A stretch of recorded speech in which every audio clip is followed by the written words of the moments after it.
Captain Kyle Smith, and this week I sat down for a morning meeting with retired San Diego Fire Department Captain Matt Praizner.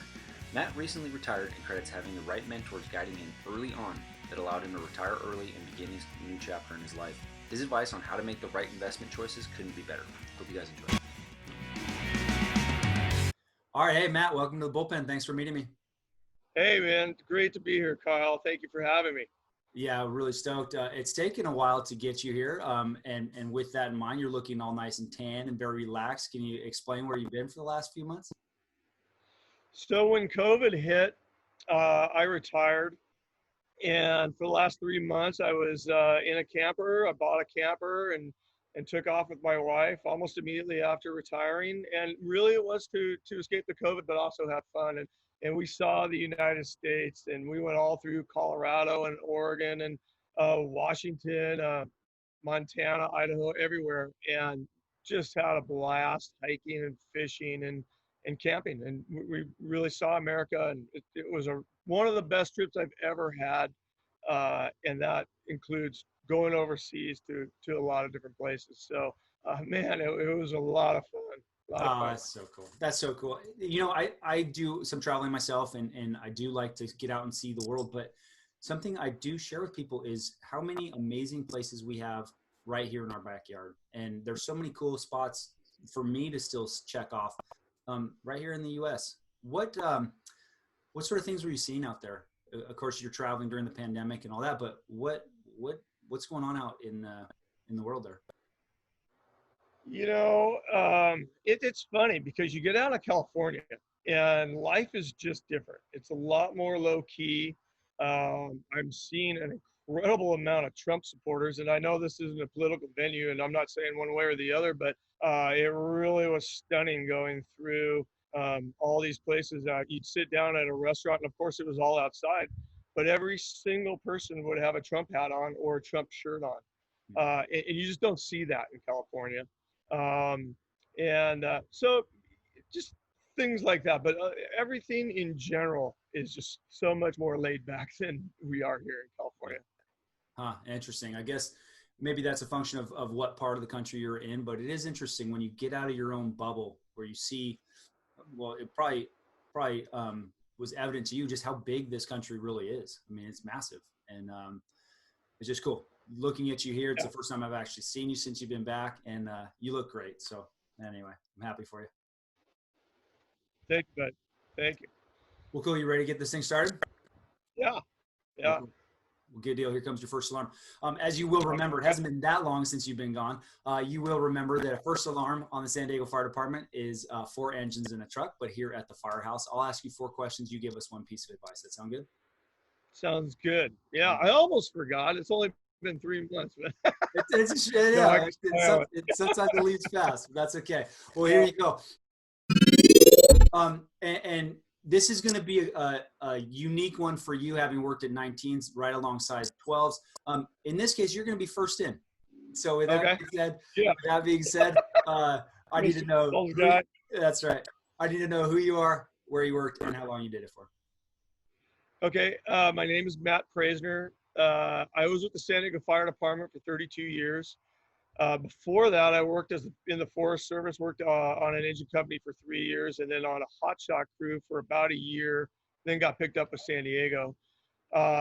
Spent the last 13 of my career as a captain and the last 8 as a captain in the inner city. And I was a firefighter in the inner city most of my life too. So all the busiest houses and working with the very best guys that wanted to be at the very top of their profession. And it was just an outstanding career. I absolutely loved every second of it.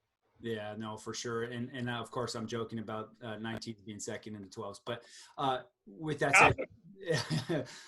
said, it is interesting when you get in and around those firehouses. And it's probably the case in every jurisdiction, probably wherever you were just traveling, where you go to these firehouses, and it is inspiring and it is really motivating to be around other people that really enjoy the job and really try to improve. I just really love that about our job, and pretty sure that's the case across the country. So that's pretty important to mention, and Yeah, no, I can imagine you looking back at 32 years on our job with nothing but fond memories.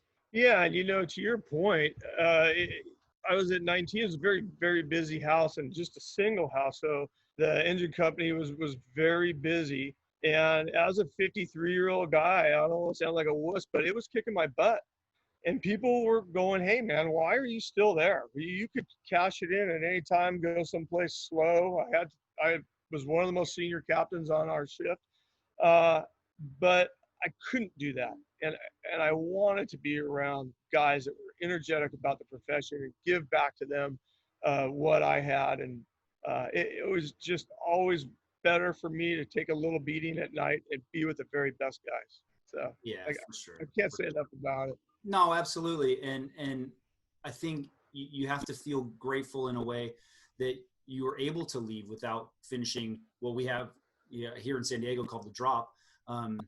That you have to feel very fortunate that you were able to financially also be able to leave when you did. Yeah, and I really, my wife and I have always paid attention to our finances, and we were a year and 3 months away. I gave up a year and 3 months to drop. Uh, and by the way, my secret little goal is to make as much money in the stock market as I lost in that drop in the same amount of time. I don't know if I'll get there, but that's my goal. So we always paid attention to our finances, and we had a financial advisor, and we had everything already lined up well ahead of time. We knew all our numbers. We knew what was going on. I was really just staying on because I love the job and wanted to make that last year drop. And as it turns out, it's not that big of a deal. No, and Just to leave. that's the important thing is that if you pay attention, if you really are focused on the end goal, which is a happy, healthy retirement, and you can leave early with your health intact, then it's a win. And whatever money you left on the table, you can for sure make up in your life after the fire department. So there's some quote where Warren Buffett made more money after the age of 50 than he did prior to. And so, the even though you're retiring off the fire department doesn't mean your investing career ends. It just means this chapter of your life in the fire service is over. That's all. Yeah, and I've always thought just the opposite. This is where my investing career, and of course I had started before this, but this is where my investing career really took off because now I have access to money, and it takes money to make money in a lot of ways. And so being able to safely allocate money towards stocks, ETFs, things like that now in retirement, in funds and vehicles that I couldn't access before retirement has really increased my portfolio. And having that knowledge beforehand and building on it to get to the point of this retirement was instrumental to me. It was just, it was awesome. Yeah. So speaking of that knowledge, was that something that you came onto the job with 32, 35 years ago? Did you have some financial background when you came on, or who were some teachers that kind of put you under their wing and showed you the ropes when you were coming up? Yeah, so nobody. And I really didn't. So when I came on, there was a bunch of Vietnam veterans as captains, and they barely even talked to me. Yeah. But it was always so funny because they were older than us, and this is in the early 90s and late 80s, and they would sit me down and tell me, get your money in deferred comp, get your money in 401k. And luckily enough, I had listened to them because it made such a difference being able to invest that young. And one of the things that would have grown my portfolio even better is if I would have sought help in what asset allocations I was putting my money towards. I had no clue. I was just putting it in the 401k.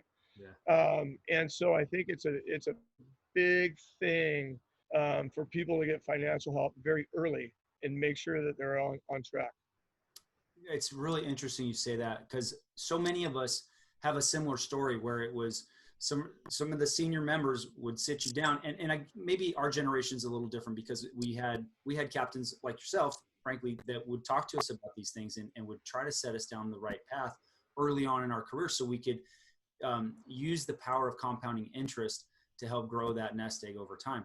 And for people listening that aren't familiar with deferred comp, that's just like a 457B plan that we also have access here in the city of San Diego. But Yep. like you, I took the advice early on of allocating some money towards deferred comp to the 401k. I didn't know what asset allocation really meant. And so what wound up happening is I just put the money there and kind of hope for the best. It wasn't until much later that I started paying attention and understanding what my risk tolerance was, what my investment goals were, and sort of my retirement horizon. Those are all important factors that go into an asset allocation. And I have a video that I'll link to here that talks about asset allocation and how really important that is. So I love that you mentioned that. And speaking of which, how does the current economy affect things like someone's asset allocation or their risk tolerance or things like that? What are some things that first responders now can look out for with the economy sort of the way it is sitting here today? Well, first of all, I would hope when we had the crash from the COVID and the market plummeted down 30%, it was unprecedented. I've never seen anything like it in my whole life, and I've been following the stock market, for years now. Just to see every day waking up and the market's limited down. And what limited down means is it's a circuit breaker on the market. In order to stop it from really crashing, they stop it at a certain point. And I can't remember, it was almost every day for a week. We were limit down every day. It was breathtaking. And I can only imagine, and you and I had some conversations right during that time. In fact, right as it was really starting to go down, about what we were going to do. Well, my risk tolerance is different right now than it was when I was younger. But getting back to young guys, I hope that they looked at their 401ks and deferred comp and saw the damage that it did and saw how breathtaking it was and realized that if the market goes down 50%, it takes 100%. The market's a percentage, right? It takes 100% to get back. Now, we've had an amazing recovery. We've had, what's known as a V recovery. So the market went down really quick and up really quick. So people pretty much, I would imagine right now, have their 401ks and 457s back to kind of where they were. But that's not always the case, and it can take years to get that money back into your 401k and really do some financial damage to you. If you're a new investor, you want to stay invested for sure. But if you're toward the end of your career, you might want to scale back when you see things like that happen.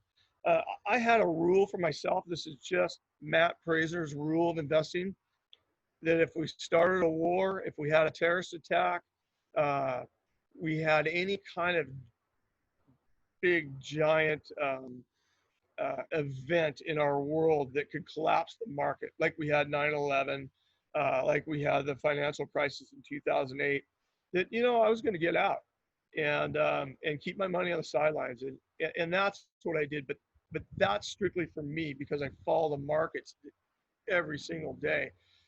What I want to impress upon people is to find a financial advisor. And then when these events happen, because they're not following the market every day, call your financial advisor, be part of a team with them, and be guided by what they offer you.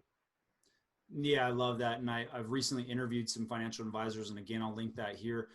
Your point about, if the market drops 50%, it takes 100% to get back to even.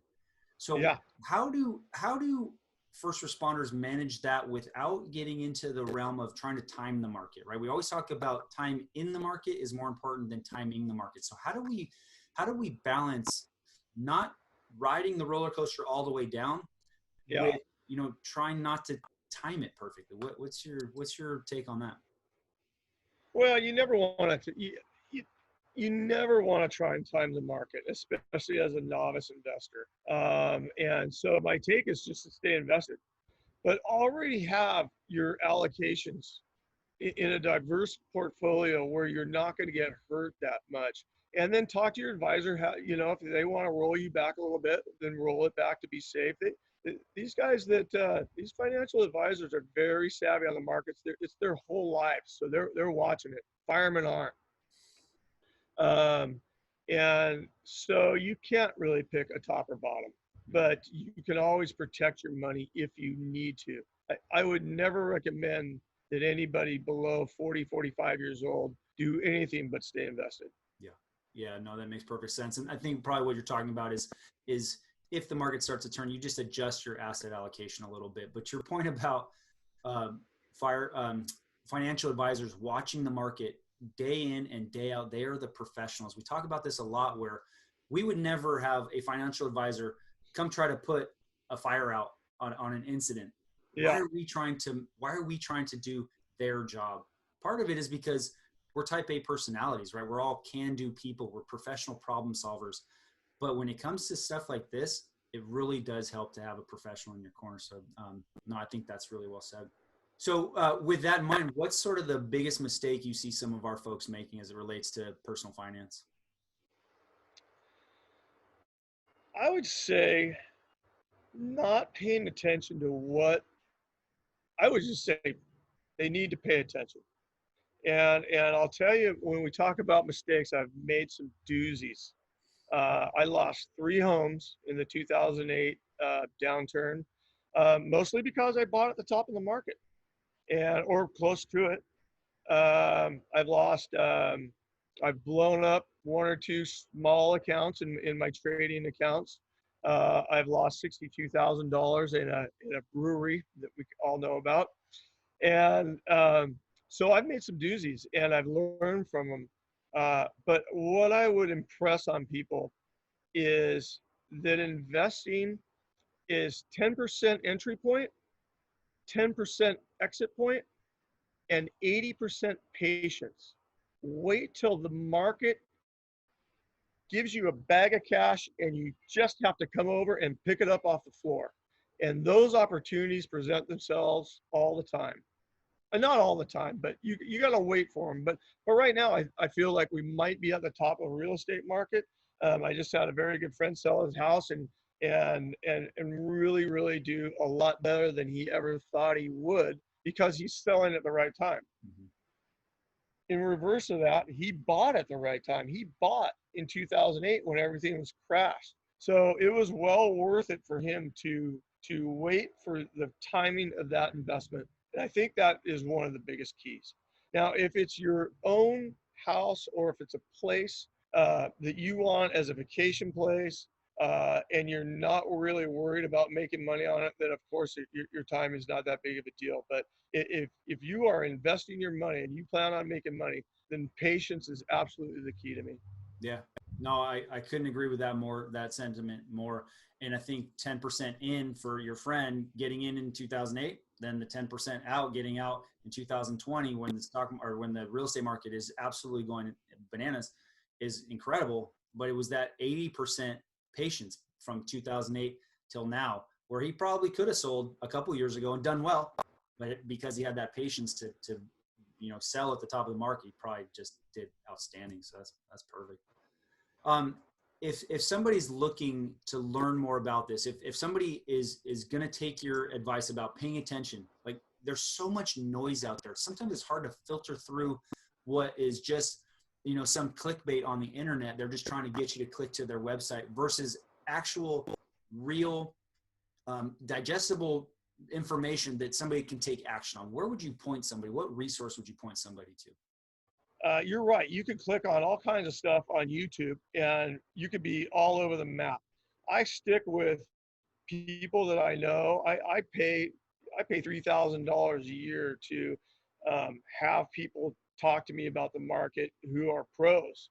And I actually sit in on trading rooms with them and do the same trades as them. And that's what's beneficial to me. And I'll do a trade and we'll follow that trade from the time I put it on all the way till the time that we close it. And I'm being guided by this person the entire sequence through, where, you get on YouTube and some Joe will just be saying, hey, buy Apple today, and then you're lost. You go, well, what now? Okay, I bought Apple, but you're not managing the trade.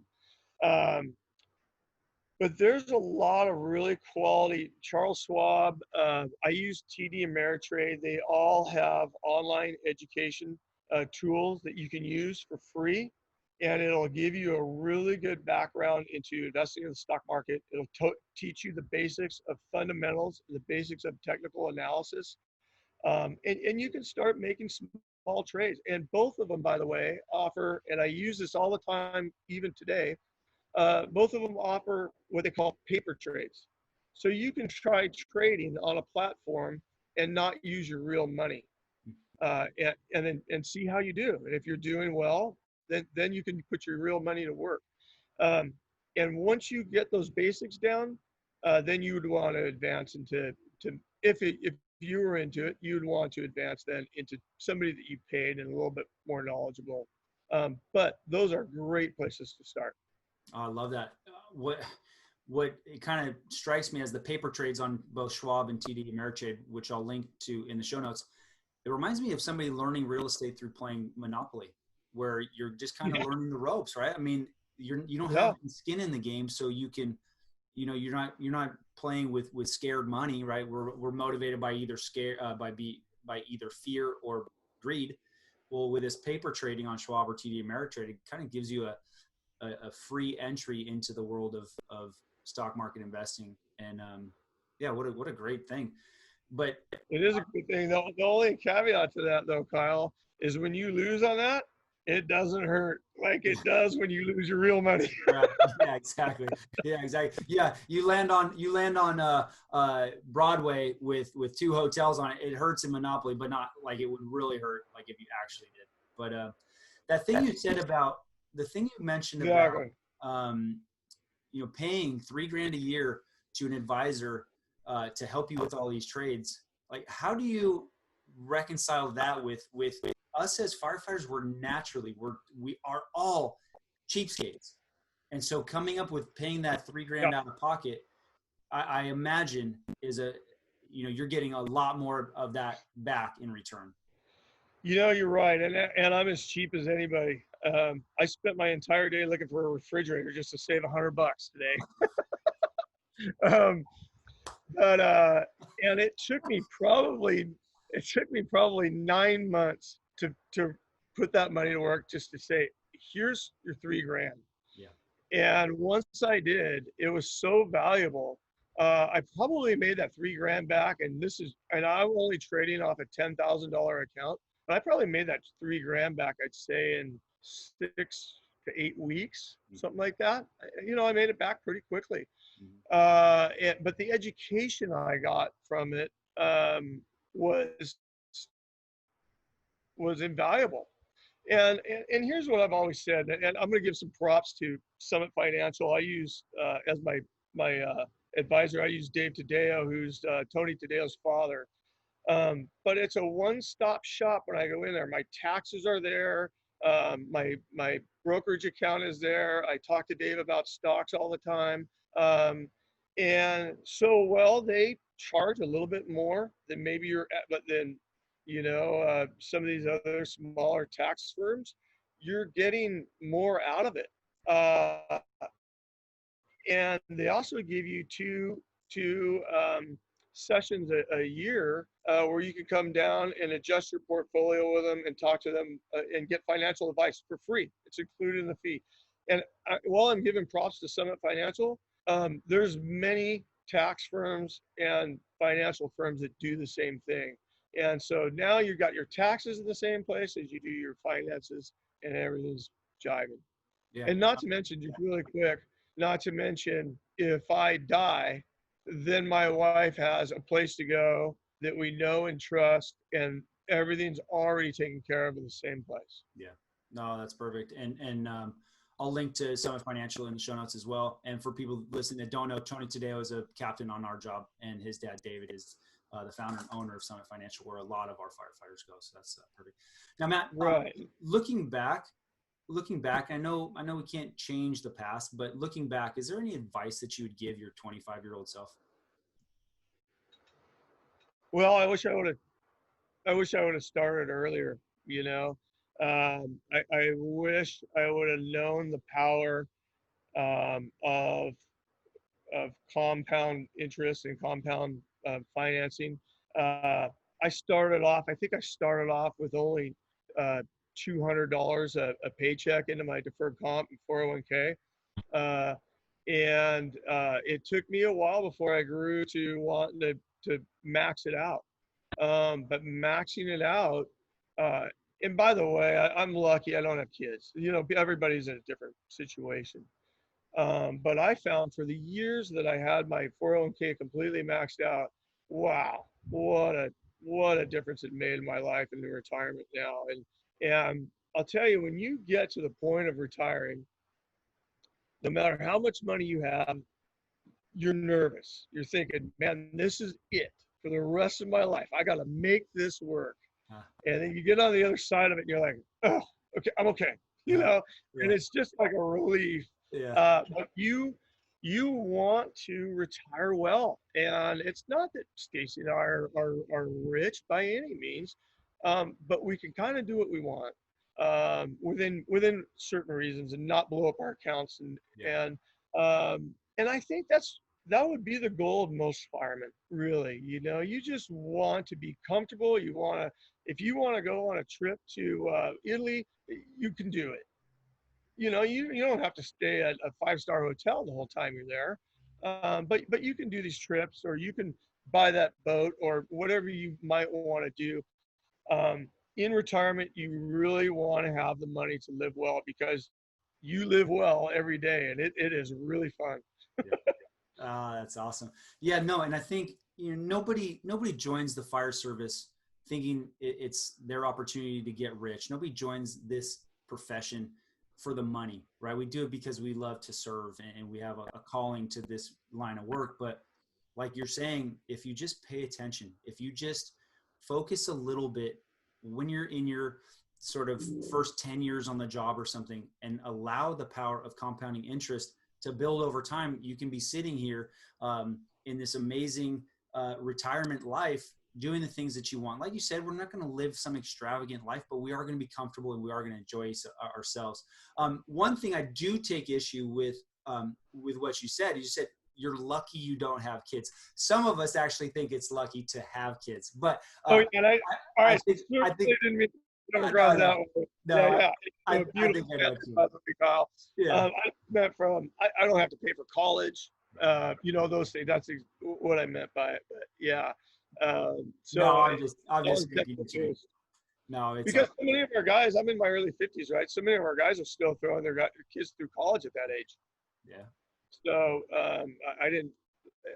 Luckily for me, I didn't have to do it. But you know, everybody's different in the way they in the times of their lives. You know. No, of course I'm just yanking your chain. But what I'm hearing you say is you didn't just waste that money. You know, because you didn't have the financial responsibility of kids, you could have just blown everything as you're coming up through the ranks, but you didn't. You were intentional and you had an eye for the future, where you set yourself and your lovely wife up really well. So I'm stoked for you. Yeah, you know, can I just say something really quick too? This is where I think we got our guys that they're getting a lot of money in their 401ks, right? Because the city's matching them at 11%. And so all of a sudden, in no time, they have $200,000 or $300,000 in their 401ks, and they're like, "Oh man, I'm going to be really, really rich by the time I'm done." And I hope they are, but I hope they also realize that you have to be disciplined in retirement, and you can only take out 4 to 5% at the very most of your portfolio each year in order to keep your nest egg. So for round numbers, if you had $1 million in your portfolio and you can only take out $40,000 and you got to live on that with healthcare and everything else, you really got to have a heck of a portfolio in order to have a comfortable life. And that's why I will always say that a pension is better. And there's many reasons, but that's one of the reasons I will say that unfortunately I will always feel a pension is better. But always for these young guys, they need to mind all those things. And what if you had that 50% drawdown right when you were 55 and wanted to leave, and now you only had a few $1 million instead of $2 million, it can really significantly impact your life.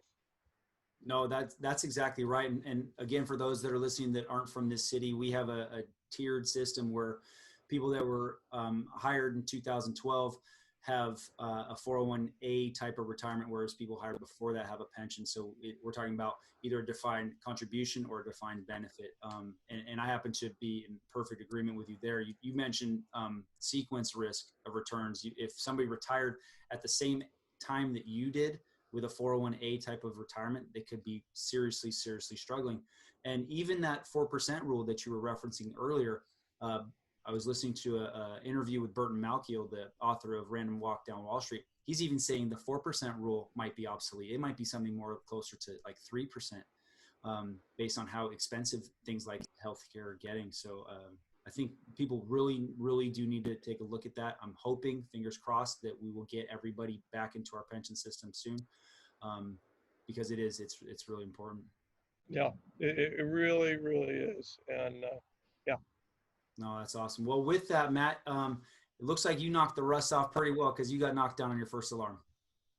Right on. Yeah, awesome. So if people are looking to learn more about you, Matt, where could they find you? I guess I'm on Facebook. You can look me up on Facebook and message me. Always been an open book. I'm to help and mentor people. So I'm available 24/7 to ask any questions or give advice, So I enjoy it. I like talking about it, and I love helping firefighters and people.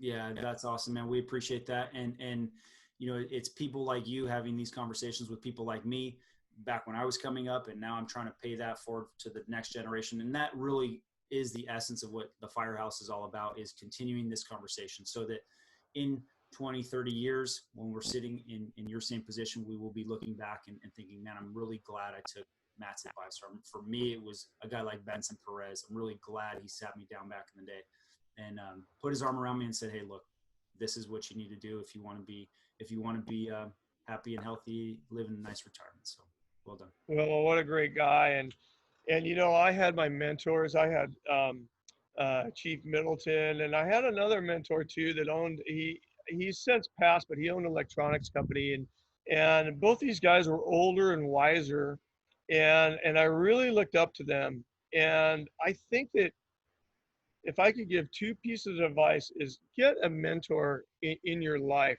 one person that you absolutely trust, but who's knowledgeable. Bill is knowledgeable on not only the fire department and leadership, but working around the house. He's just an all-around pretty savvy guy, and he was invested in the stock market. He was invested in the real estate market, and we would have hours-long conversation all the time, and we still do. In fact, I visited him on my trip, and just an incredible mentor to me. And it helps the mentors too, because you're feeding back and forth and you're giving each other ideas. And the other thing I want to touch on is who your friends are. And I always felt I needed to surround myself with people that were moving forward with their lives and really trying to make a difference in their lives, whether they were investing in real estate, whether they were trying to be good firemen and really good at their job. Whatever they were doing, that's where I latched onto. And I don't mean to say this in a cruel way by any means, but the people that weren't doing that with their lives, I kind of put back a little bit more on arm's length. And it's not that I wasn't friends with them. I just kind of picked and choose what I did with them a little bit more. And I'll give you an example. We just had our interest rates to fall dramatically, right? A lot of people don't know that, but the circle of friends that I have are talking about it every day. And so you can get yourself in a circle of friends that are going nowhere, and you will go nowhere with them. And it kind of comes back to when you go to a firehouse and the leadership there is poor, and you might have a rotten egg on the crew, and you just see that whole crew not training and and just a subpar crew as compared to when the leadership is strong and the whole crew revolves around it, and you got really strong firefighters. Those are the people that you want to surround yourself with. And it makes a difference in your life. It makes a difference in your decision tree in everyday life. And you compound that by every day, every week, every year, pretty soon, 5 years down the road, you're really a lot better person just being surrounded by your good friends. Oh, that's perfect. You know, the mentorship part of the fire service, it really is. It's like a pillar of the fire service, is that bringing up the next generation and showing them the ropes, preventing them from making the same dumb mistakes that you might have made in the past, helping keeping them safe, happy, healthy. And then too, the part about the five close friends, there's a saying that you are the sum total of your five closest friends. So if you're Yeah. hanging around people not doing anything with their lives, not going anywhere, well, it's going to be an anchor for you. It's going to drag you down. Whereas on the other hand, like how you've done, you've got that core group of five that help make you better. I think that's a really important thing for people to hear. So I appreciate that. Yeah. Go ahead. No, please go ahead. Well, I was just going to say, and just be a student of everything that you want to learn. I was a student of leadership. I was a student of firemanship. I was a student of the financial markets. And it takes a long time to, who's that author? I forget, but he talks about 10,000 hours it takes to be an expert at something, you know? Yeah. Well, yeah, Malcolm. Yeah. Uh, yeah.